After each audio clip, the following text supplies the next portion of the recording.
Good afternoon or good morning, everyone. Thank you for joining us for this webinar where I will be discussing the current situation in Lebanon and looking into potential scenarios. So this is not a lecture of any kind. It is more a discussion. I will, throughout the coming 20 to 30 minutes, I'll be covering three main points. The first one is evaluating French President Macron intervention in Lebanon. The second one is looking at the politics that are happening in Lebanon with the resignation of the Prime Minister and the request for international investigations. And the third one will be around the potential scenarios. After that, it will be open to questions. Already, if anybody has questions, you can look at the Q&A section within your screen and you can start writing them. If you want to do live questions, but your name will appear, I'd like to just make this clear. You can raise your hand and you can also ask live questions. So to start with President Macron intervention in Lebanon, I think we need to go back and focus on President Macron's policy towards Middle East and policy towards Iran. It was very clear that once President Trump was elected and he was going to retreat from the JCPOA, President Macron saw two opportunities. The first one was to present himself as a continuation of the role that President Obama had on the world community. And the second one was also to try and preserve European economic interest with Iran. So if you look at the years of 2018 and 2019, President Macron engaged very strongly with Iran, trying to resuscitate the JCPOA that was going to be cancelled, because mainly the main reason was around 25 to 30 billion euros a year that France was trading with Iran, the same amount Germany as well. So we saw this in his approach to Lebanon in 2018, where he tried to avoid any escalation in the country against Hezbollah. He tried to bring things to a certain level of status quo, especially in his support to Prime Minister Saad Hariri. So if we move towards what happened and the catastrophic events that Lebanon went through recently, we found that he moved very quickly towards helping and having a positive message toward the Lebanese. But in the same time, he was advising and trying to push towards President Trump not to add any sanctions against Hezbollah, which reminds us of what he did in 2018, 2019. I just want to remind that in 2019, President Macron was planning for a official visit to Iran. Le Drian had visited Iran, but then the protests that started in Iran stopped him from moving forward. Today, I think the answer of the US administration was very clear. You can read in the Wall Street Journal that sanctions are going to be placed not only on Hezbollah, but also on their allies in the government. Could be Gibran Bassil, who used to be the former Foreign Affairs Minister, and potentially also the president. This is something that we will see. So there has been a really focus in the French approach to position itself as gaining some brownie points, especially now with the coming US election. Vice President Biden chose as Vice President Kamala Harris, and gaining some brownie points with the Iranian regime in order to, if they win and there's a change in US foreign policy, be able to take advantages on the economic side. So his policies will not lead to much in Lebanon. France does not have the means of its own policies. This will not change anything for Lebanon. it was a positive and welcome step to see somebody care. But beyond some aids that we just noticed, I doubt that we will be seeing anything more from the French president, or being able to really make a difference. This is clearly, once again, to put in the scope of French Middle Eastern policy, and a change with the historical positions of France that sided mostly with Arab and Gulf countries, with a president that wants to mitigate this approach and really get closer to the Iranian regime.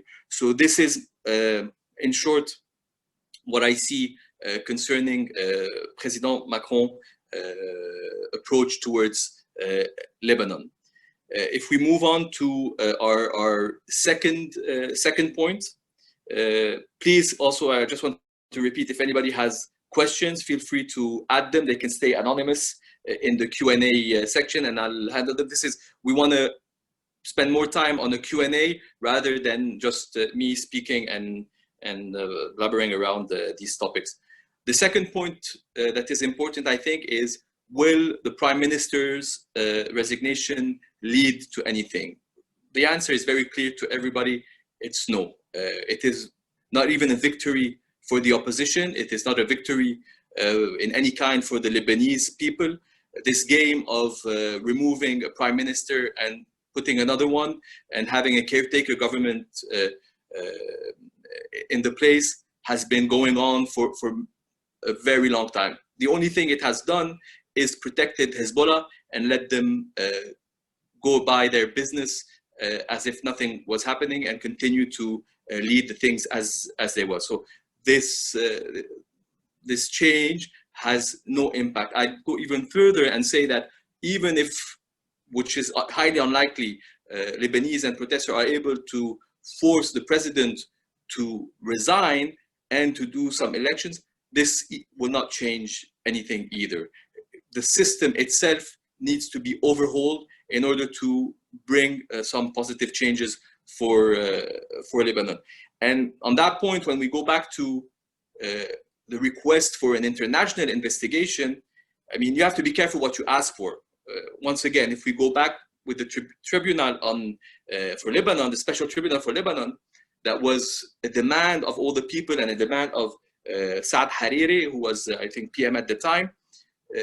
Once the investigations were heading towards a clear condemnation of Hezbollah, the entire people who were demanding for the investigation, international investigation, were running around to try and minimize it. And now we're still waiting for the tribunal's verdict, but we already know that it will be in an individual for the four alleged accused, and not something else in any kind. So once again, spending time and effort to request an international investigation, and in that case, I'm sorry if I joined the point of view, but for different reason of President Hollande. But I mean, if you're not able to execute justice, there's no point in doing it. You need to stand up and ask for a complete change. Protesters today have little chance of bringing about this change unless one thing's happen, and it's if the army stands with them.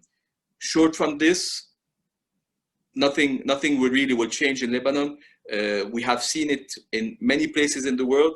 The only really things that would change the balance of power in Lebanon is if the army stands with the people. And this in itself has a lot of underlying questions, but I mean, we'll keep it for another time. We have seen something interesting also happen in Lebanon, is that different voices are rising. For example, we have the brother of Saad Hariri, Baha al-Hariri, who is positioning himself as a potential new PM or new political voice for Lebanon. Unfortunately, this too will bring no change. I mean, he's basically a weaker version of what Saad al-Hariri is. And if we want to understand why we've reached this situation in Lebanon, we should focus on what happened in 2008. 2008, while Saad al-Hariri was prime minister, and with his political ally Walid Jumblat, they tried to put an important decision forward.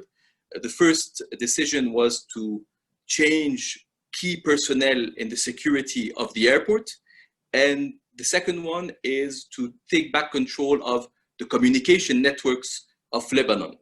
And these were two red lines that Hezbollah was not going to accept. And following their intention to take these decisions, Hezbollah basically took over the entire city of Beirut, if not the entire city of Lebanon, and circled them and threatened them. What followed was what we call the Doha Accord, where basically it was a complete surrender of all political forces towards Hezbollah. Since 2008, all the politicians have been basically executing and covering for Hezbollah and doing nothing else. The strength that they showed in the street, their capacity to take control of the entire city, really shifted everything. And if this miscalculation hadn't happened, maybe they would have been able to keep the balance of power and keep preserving some of their interests. So we've reached a situation following this particular incident and the surrender of all political forces towards this. Also, obviously, there was the rapprochement between the US and Iran during President Obama's administration, which also had all the other political forces really lean into and go with the will of Hezbollah. So the situation we're living today is not something that came out of the blue. This is something that has been building up for many years. And so today it will be very and extremely difficult for any change to happen in Lebanon unless you have really the army that sides with the people and create, I wouldn't say a complete transformation, but at least re-establishes this deterrence and counterbalance the strength and the will of Hezbollah. Chances are very, very slim that this will happen, but one never knows. So the other point that is also interesting to notice is that the US sanctions on Hezbollah and on Iran have been efficient. We cannot say that they weren't efficient. They really forced and uncovered the real master and the real entity that controlled Lebanon, which is Hezbollah. During all these years, they were hiding behind the government, pushing for the decisions they want, and they controlled key assets and key networks. The port is one of it, the airport is one of it, and there's a little chance that they will let go easily unless there's really something deterrent that will show for them. The third point that I would like to mention, as I said, is the potential scenarios. What are really the scenarios for Lebanon? I was asked before that, is there really a risk of civil war? The risk of civil war until now are very limited. What we can expect in Lebanon is a mix of scenario between what we see in Venezuela and, I'm sorry to say, what we see in Somalia. Is really having warlords control and keeping their grip on their territory with an increased insecurity, increased crime, increased chaos, with the biggest warlord of all being Hezbollah. This is the scenario that is most likely to happen with the sanctions. The only thing that might change it is, let's say, if Biden wins the elections, how he will transform US policy towards Iran, and how would this impact Lebanon and the potential rehabilitation of Hezbollah is also an important point. And I think that whether it's President Aoun with the sanction, whatever that happens in the coming weeks, or Hezbollah, are very well aware of, and they are waiting. The regime in Iran is waiting and blocking until what happens in the US elections, and I think Hezbollah is doing the same. One key aspect that we forget to look into when we analyze Lebanon today is what happens in Syria. Syria is an important factor that can have an impact on Lebanon.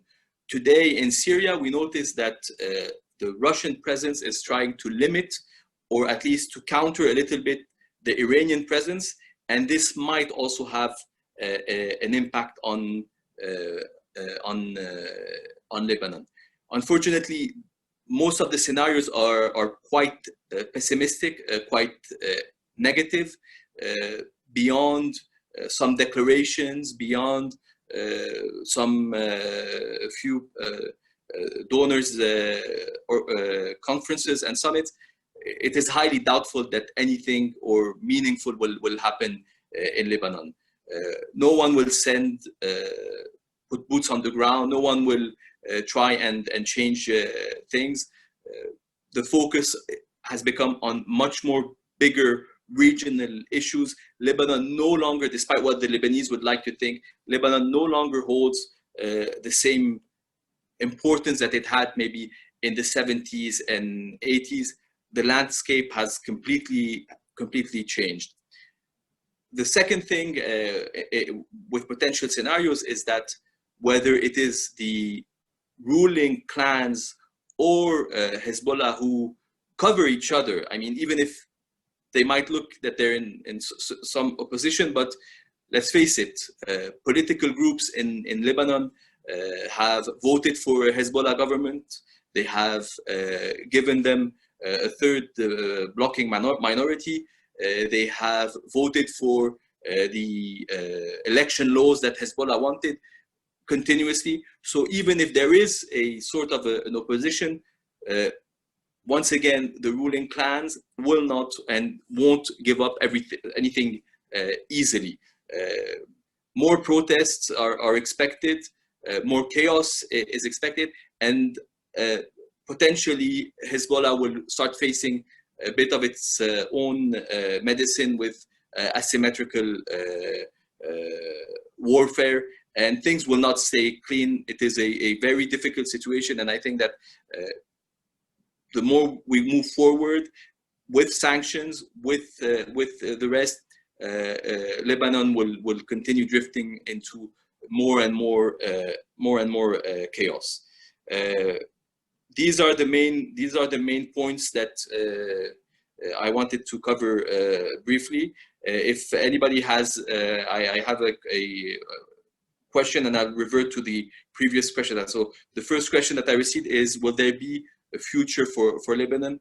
I think that as I answered previously, there will be a future for Lebanon. Lebanon will continue, of course, existing, but non-state actors will become more and more important.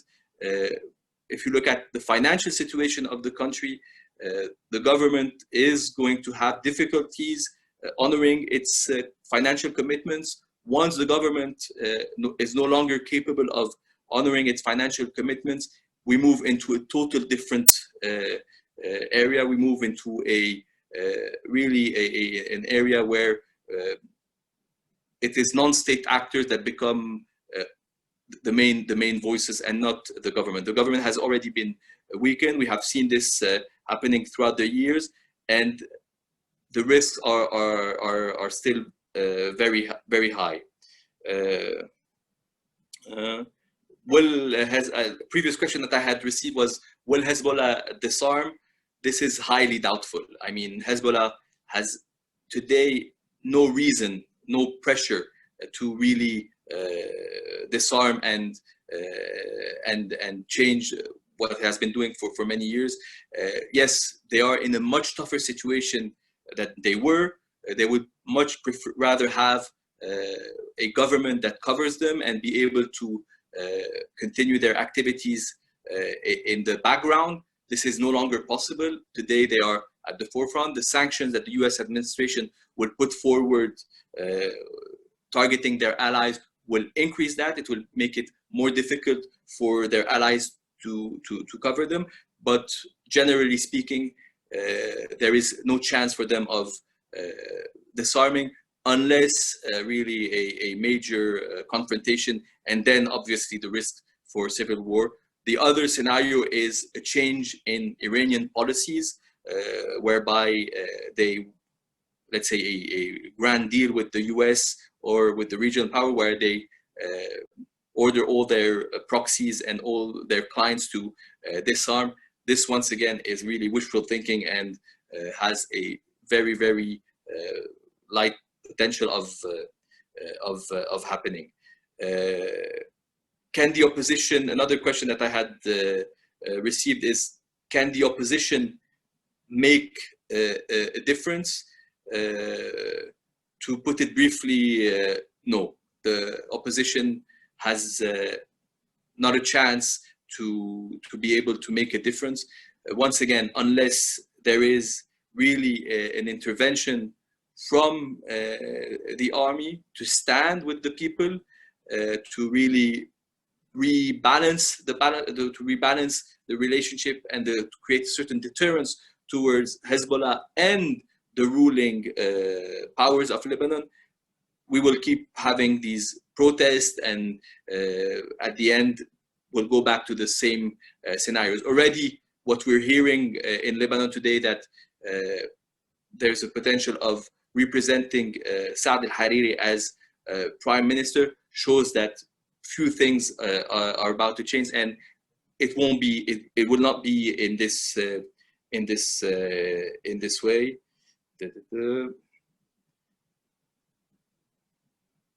Well, that's it. These are the main points that I wanted to cover. As I mentioned, I wanted to keep it short in order to be able to do it repeatedly.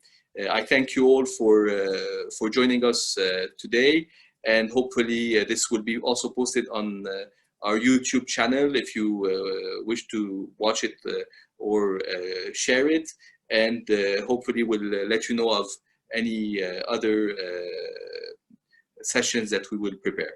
Thank you very much for joining me today.